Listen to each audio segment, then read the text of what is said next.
children. They have buried my husband. As I'm talking to you now, they just buried my husband. My husband, maternal family, they have buried my husband. They have because of property, because they want to collect this property from us. That's the reason why they buried him in an undisclosed land. A man that he spent 24 years in Europe. A man that spent 24 years in Europe. We are legally married. We did the church. Try, my people. Guys, please watch this video to the end. I mean, all women need to wake up, because wetin dey happen these days is too bad, guys. Please try and watch this video to the end. After 24 years in America, at the end of the day, my people, wetin later happen go shock una. Guys, please watch this video. Share this video. This woman need justice, so she need justice. Try and watch this video to the end. And please leave a comment at the comment section. Let us know what you think about this video. And also share this video. I go see all of you again for my next video. Aproko gist. The governor of Edo State, Governor Obaseki, you people should come to my rescue. I'm a widow with 4 children. Oba of Benin, everybody. Edo State, Nigeria, everybody come to my rescue. My heart is heavy. My heart is heavy. I'm a widow with 4 children. My husband died my husband was sick in Europe. They diagnosed him of cancer, and he was brought to Nigeria to find other means of treating him. They brought him to Nigeria. When they came to they brought him to Nigeria, his family, I never knew they had some conspiracy. I never knew they had other plans of killing him. So when they brought him to Nigeria, me and the auntie and some of the relatives, we went to the airport to receive him. We took him to Lutz, Lagos University Teaching Hospital. There in Lutz, we spent about 5 days there. Because the auntie and the mom and the relative, they saw their evil conspiracy, they could not achieve it there. They now discharged him from Lutz. They took him to Bagada General Hospital because of the auntie's connection there. Because the auntie have a little connection in Bagada General Hospital. So in Bagada General Hospital, we took a private ward where the family was coming to different kind of manipulation. The mother will come with different kind of medicine, water, spiritual medicine, and be putting on his body in the hospital. There are other clips I can even show to back up these clips that will back up this the nonsense, the manipulation in the hospital. In the hospital then, I was not begging them that please, this woman, they brought him from one of the best hospital in Europe, that they asked him, they discharged him, that we should go take him to Nigeria to spend the remaining days with his family. That they should please release him, discharge him, let us take him to Benin to look for other means of treating him. The family they were not fighting me. In fact, every day in the hospital, it was fight here and there, every day in the hospital. From there, they now connived, they drove me out of the hospital. Even the passport, my husband's documents, all the things he belongs, the things he brought from Europe, his documents, his international passport, they forcefully collected all those things. My husband gave it to me immediately. He came out from the airport. It gave those things to me. When that day they were driving me from the hospital, they forcefully collected those things from my hand. And they drove me out of the hospital. I left to my sister's place in Lagos, inside Lagos. There. It was during that period of cash scarcity, during election period. So, even before I left, I told my husband I should not worry, that I'm going to pray for him, that I'm not even leaving Lagos, that I'm still in Lagos, that I will come back and see him. So I now left for my sister's place. Coming back after the election, and I came back. When I came back, I met a different person. My husband was like, in fact, he was like a living, he was already dead. He was just struggling with life. And then when I even came, I met life support inside the room. My husband was struggling with this thing. I even met him. He was even telling he was now aggressive. My husband is a very quiet and calm person. He was aggressive. I was now asking the sister. I asked the sister, what happened? Why did his condition deteriorated like this? What happened to him? I said, why is he not aggressive? He said she's tired that the whole thing started yesterday.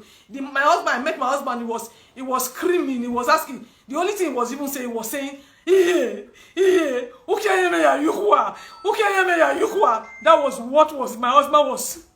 That was what my husband was saying. As he was saying it to the mother. Even when they dropped me out of the hospital, the mother that was pretending that she was sick, the mother came to the hospital to say, have you seen where a sick person will come to the hospital to be nursing a sick person, taking care of a sick person? When they dropped me out of the hospital, because since my presence there, they could not achieve what they wanted to do. That was why, with the help of the auntie and the auntie's husband, one Mr. Chima, the auntie's husband, one Mr. Chima Wangogo, was the one that even stood his ground that I must leave the hospital. So, God, I'm tired. So when they drove me out of the hospital, when I now came back, as I asked my husband, I now asked the sister, I said, what is the condition? What happened? Why is this condition deteriorated to this extent? She now said she's tired, but she don't know what happened though. That since yesterday, the condition just started, was not aggressive, was just picking on anybody. Anybody that talked to him was not picking on anybody. It was grooming in pain and everything. So the mother, it was when I came that I even learned that the mother was not staying. Immediately I left the hospital, the mother came to be staying with them inside the hospital so that she can be able to carry out her evil manipulation. The evil things that they were doing that they could not do when I was there, they started doing it. So that day as I was there, my husband was still grooming in pain. I was not helping. I tried to carry him up. The auntie said I should leave, I should not. I said, how dare you tell me my husband is grooming in pain? You are telling him I should not touch him. He said, there, the mother started shouting, that I have come again, oh, that I have come again, oh, that the auntie now went outside to call the securities and the nurses that they should come, oh, that there is a mad person here. So when they came, the mother fought me, tore my clothes, pinched my neck. They now drove me out of the hospital. That same day again that I came back to come and stay with my husband in the hospital. They drove me out of the hospital and I left. So when I left, because when I was even coming to Lagos to receive him, I came with my children. For like more than 1 month before that time, my children were out of school. So when I just saw that I have lost it, I cannot fight the battle alone again. Even my relatives in the back home, they were ever telling me that they want to come to Lagos to come and back me up, because I was telling everybody what I was going through. They said they want to go to the palace to inform the palace so that the palace should be aware of what is going on. So when they finally drove me out that same day, I left. When I got to my sister's place, I told my sister that, in fact, I cannot fight this fight again. Let me just leave my husband with these family people and go and take care of my children. So the following early morning, I left Lagos for Benin. I was on my way to Benin. On my way to Benin, okay, my husband's what they call is old student in this this thing. They came together. They said they want to send some delegates to come and see him, because the old student they came at a time they now said they want to come into it so that they can take him from that, because the hospital they later took him to is a general hospital. Even in the hospital there, the team of doctors comes several times to tell us that we should discharge this man from this place, that what they are giving to him here is palliative, that this is not a cancer center, that we should discharge him to a cancer center, or we should look for other means of treating him. That so anytime they come like that, not knowing, because anytime the doctors they come, the auntie will drive me and the sister that is there, we should leave. So all this while the doctors were coming, that was what the doctor was telling her, but we didn't know, because she's always driving us out of the room. But there was a particular day the nurses came, the doctors they came, she was not around. So the doctors now told her that, why is this man still in this hospital? We've told this woman, these people several times to discharge this man from this place. Why are you people still keeping this man here? So when she came, we passed the message. She was not angry that why will a doctor come and pass us message to patient and the relatives. So another time again, the team of doctors that came again. This time they met all of us inside the room. As they wanted to talk, the auntie now told the doctor that the doctor should wait, that we should excuse them before they start talking. The doctor now said, we cannot, because we came before and we met this lady. I believe this one is the wife, because they introduced themselves. That so there's no need of us excusing anybody. So the doctors, they now said everything they need to say that this man is not supposed to be here. What the auntie was not telling him, the auntie said, we know all hope for medicals have failed, but we are just banking on God for miracles. Then one of the doctors said, if you are believing God for miracles, you are not supposed to be keeping this man here. You are supposed to take him to a church or somewhere else where you can get access to pastors and the rest others.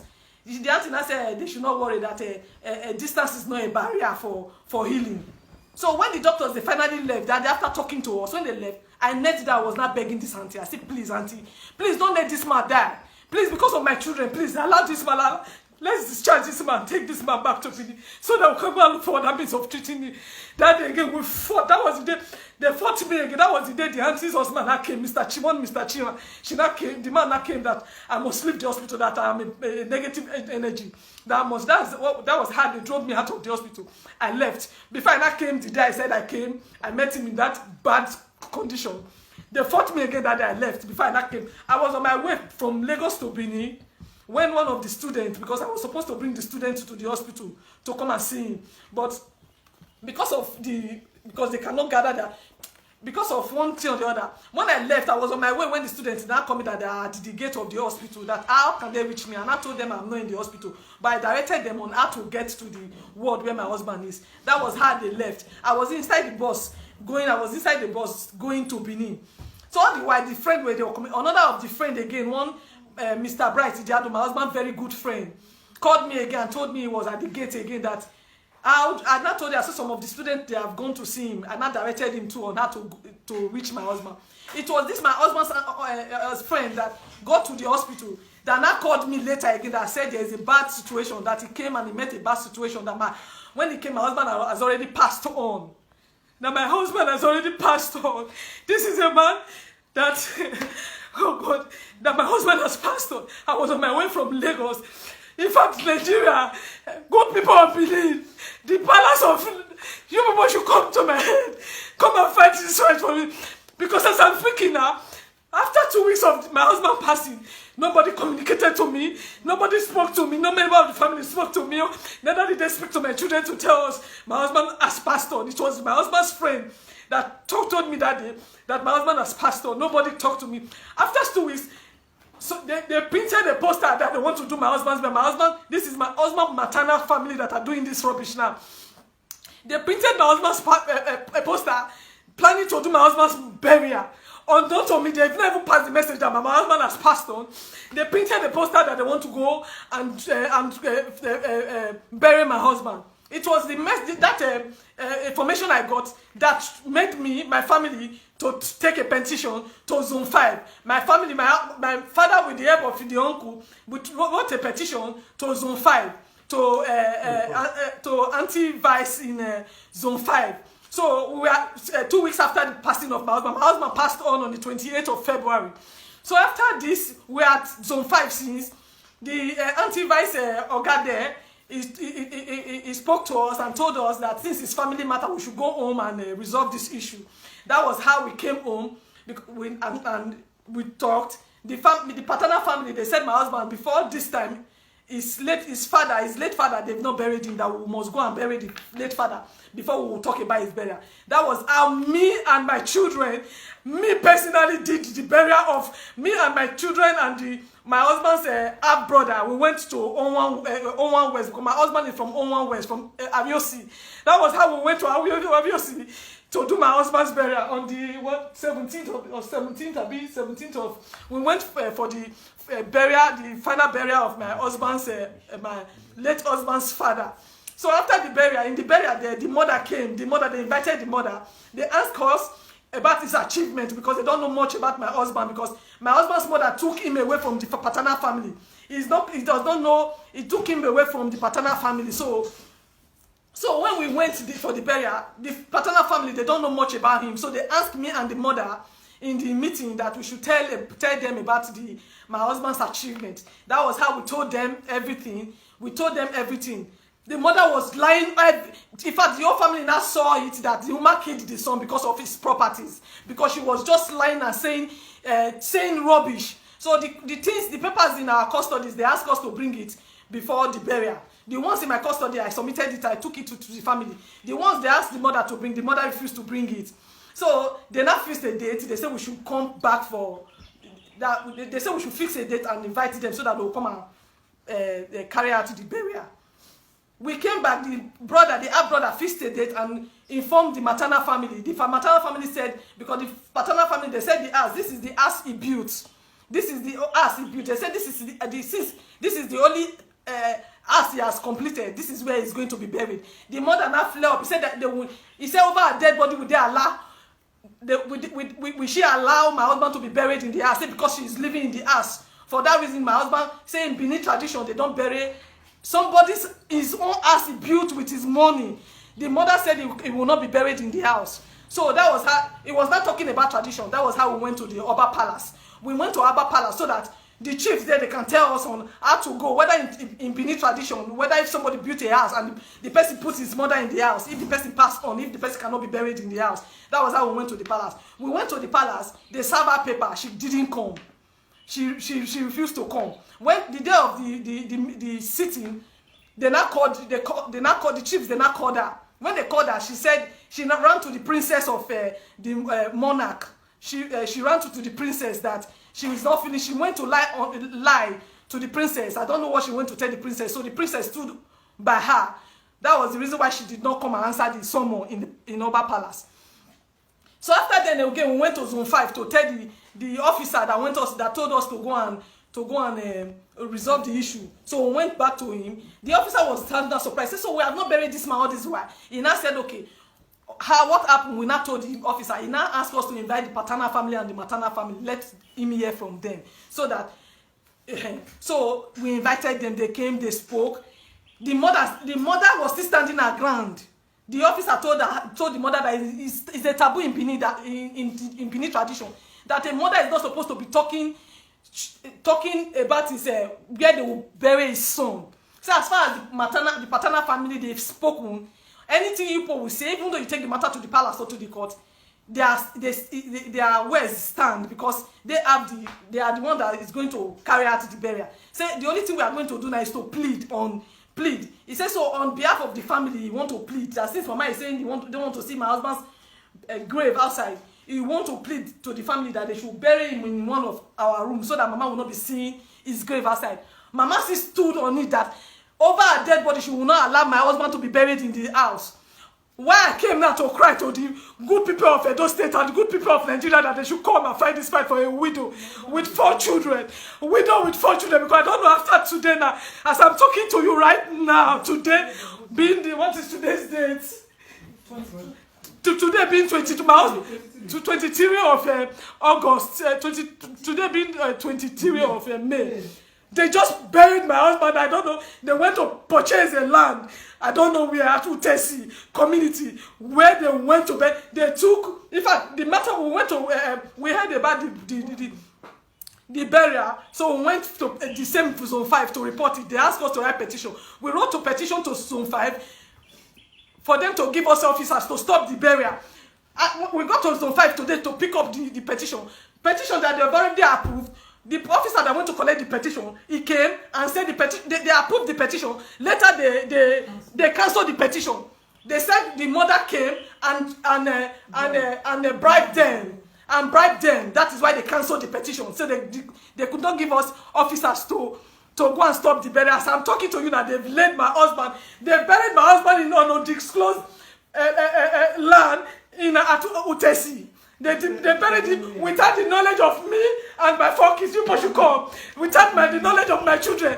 Good people of Edo State, Nigeria, Masaki, Oba Bini. You people should come to my rescue. Look at my children.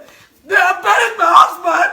As I'm talking to you now, they just buried my husband. My husband's maternal family. They have buried my husband. They have because of property, because they want to collect this property from us. That's the reason why they buried him in an undisclosed land. A man that he spent 24 years in Europe. A man that spent 24 years in Europe. We are legally married. We did a church marriage. We did a God marriage. We did traditional marriage. Just look at our picture, our wedding pictures. We did everything. Please, you should come outside and see the kind of the acres of land that this man owned, 100 by 130. They did not let. Please, my brother, come and show these people. Open this gate for me. Give me the key.